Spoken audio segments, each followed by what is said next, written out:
পেঁয়াজটা হয়ে গেছে, এবারে মশলাটা দিয়ে দিব। এবারে দিব আদা বাটাটা দিয়ে দিব, এবার অল্প টমেটো বাটাটা দিয়ে দিব।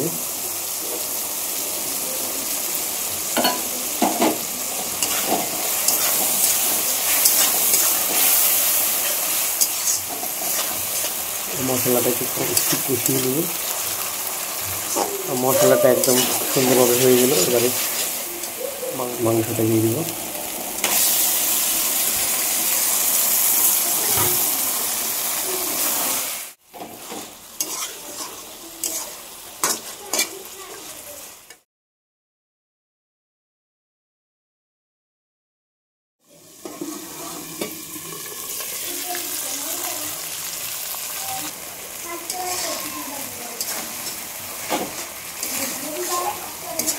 এইবারে ভাজা আলুটা দিয়ে দিব।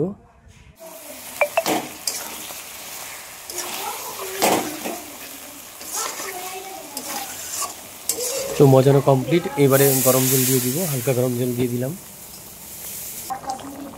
গরম জলের পরে হালকা ঢেকে রাখবো, অল্প কিছুক্ষণের জন্য ঢেকে রাখবো।